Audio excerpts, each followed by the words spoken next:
in the morning. Welcome back to our channel, Soap Opera Aficionados. Today is a spectacular day to dive deep into the scandalous, heart-wrenching, and utterly explosive drama brewing in Genoa City. Grab your favorite beverage and settle in, because the impending twists will leave you absolutely breathless. Young and the Restless Spoilers. The landscape of Genoa City is about to be violently reshaped by a series of shocking family secrets and unexpected plot twists that will leave multiple characters reeling in disbelief. At the center of this impending storm is a devastating medical tragedy that threatens to break the unbreakable Newman matriarch, alongside a scandalous, highly toxic romantic entanglement that will send shockwaves through the entire town. As hidden truths are dragged into the unforgiving light of day, tense confrontations and suspenseful interrogations will force our favorite characters to confront their darkest fears. The intricate web of lies, manipulation, and unexpected turns is tightening, promising a week of unparalleled drama where loyalty is tested and the consequences of past sins come back to haunt the present with terrifying ferocity. The emotional epicenter of this cataclysmic shift begins in the sterile, tension-filled corridors of Genoa City Memorial Hospital. Nikki Newman, the fiercely resilient matriarch of the Newman dynasty, is preparing to face the most terrifying moment of her life. The day for her bandage removal has finally arrived, following a high-stakes optic nerve surgery that held the fragile promise of restoring her stolen sight. The atmosphere in the waiting room is suffocatingly thick with anxiety, as Victoria Newman, Nick Newman, Victor Newman, and Claire Newman gather to support the woman who has always been their ultimate pillar of strength. Nikki initially decides to face the medical assessment alone, a testament to her fierce independence, but the crushing weight of the unknown forces, a sudden change of heart. Vulnerable and trembling with anticipation, she asks Dr. Nowling if a family member can accompany her into the examination room, desperate for a familiar presence in the terrifying darkness. Without a second of hesitation, Victor Newman steps forward, his authoritative presence softening into profound tenderness as he takes his place by his beloved wife's side. The suspense in the room is agonizing as Dr. Nowling carefully, methodically begins to unravel the bandages that have shielded Nikki's eyes from the world. Every second feels like an eternity for the Newman family, their collective breath held in a desperate prayer for a medical miracle. As the final layer of gauze is pulled away, the silence in the room becomes deafening. Nikki slowly flutters her eyes open, blinking against the anticipated light, but the devastating reality of her condition crashes down upon her with brutal finality. "It is all black," she cries out, her voice breaking with an unfathomable sorrow that shatters the hearts of everyone in the room. There is nothing. The surgery, the hope, the endless prayers have all culminated in a tragic failure, leaving Nikki trapped in a permanent, inescapable void. The aftermath of this catastrophic medical revelation casts a dark, mournful shadow over the Newman family as they return to the sprawling estate of the Newman Ranch. The usually vibrant and powerful family is reduced to a state of quiet, agonizing grief. Victor, desperate to fix the unfixable, attempts to wrap his wife in a cocoon of optimistic delusion. He firmly tells Nikki that this total blindness is merely a temporary setback, a transient phase in her ongoing recovery, and that her vision will inevitably return. Nikki, summoning every ounce of her legendary fortitude, puts on a brave face for her devastated family. She softly replies that she is holding on to the hope that, one day soon, she will be able to look upon their cherished faces once again. It is a masterful, heartbreaking performance designed to shield her children and her husband from the true depth of her despair, but beneath the surface, Nikki's spirit is entirely broken. The facade crumbles the moment Nikki decides to retreat to the sanctuary of her bedroom. Victor immediately offers his arm to guide her, but Nikki vehemently insists on navigating the familiar path entirely on her own, a desperate bid to retain some semblance of her stolen autonomy. Once the heavy oak door clicks shut behind her, sealing her in solitary darkness, the dam breaks. She blindly makes her way to her elegant vanity, sitting before the mirror she can no longer see. The cruel irony of sitting before her own reflection in absolute blackness is too much to bear. Her trembling hand finds a silver hairbrush on the vanity. In a sudden, violent eruption of grief, frustration, and sheer terror, Nikki hurls the comb directly at the mirror. The glass shatters into 1,000 jagged pieces, the sharp, violent sound echoing through the silent room like a physical manifestation of her broken soul. Nikki collapses into agonizing, visceral sobs, mourning the loss of her sight and the terrifying new reality she must now navigate alone. While the Newman family is drowning in a profound, heartbreaking tragedy, a vastly different, deeply scandalous crisis is brewing behind the locked doors of a luxurious suite at the Genoa City Athletic. Phyllis Summers, a woman renowned for her cunning intellect and dangerous gambles, is waking up to a shocking new reality of her own making. Draped in an elegant silk robe, Phyllis steps into the living area of her suite to find the amnesiac Matt Clark sleeping on her plush sofa. The visual of the town's most notorious, historically violent villain resting peacefully in her private sanctuary is a jarring testament to the bizarre, twisted dynamic that has rapidly developed between them. Phyllis is playing an incredibly dangerous psychological game, toying with a man whose forgotten past is littered with the shattered lives of her closest acquaintances. Yet she finds herself inexplicably drawn to this blank slate version of a monster. "Good morning," Matt says, his voice groggy but laced with a surprising gentleness as he awakens to find Phyllis watching him.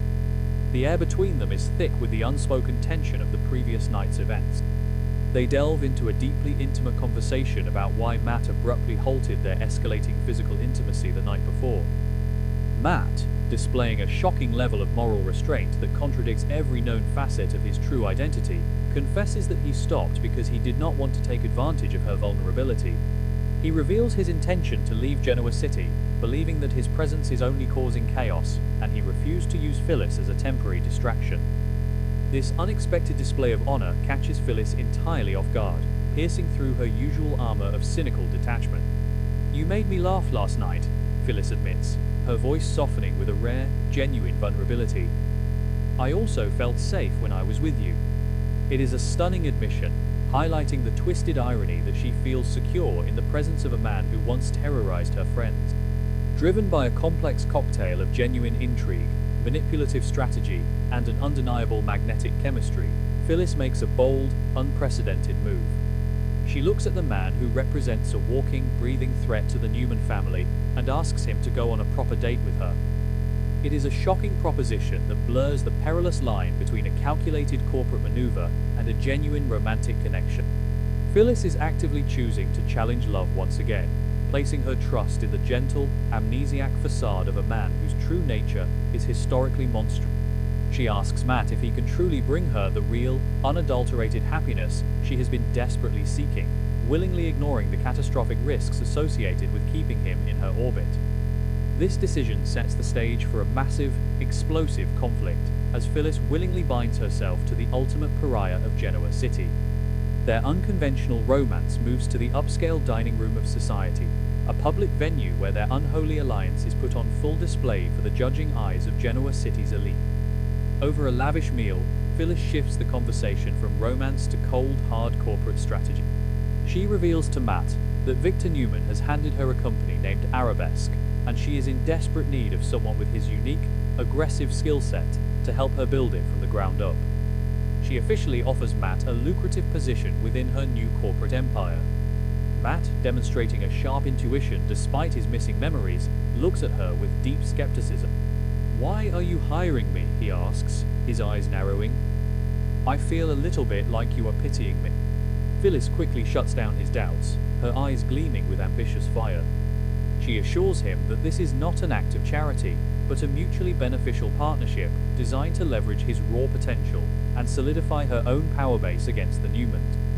The shocking evolution of Phyllis and Matt's relationship reaches an absolute boiling point when a scandalous, earth-shattering rumor begins to spread like wildfire through the manicured streets of Genoa City.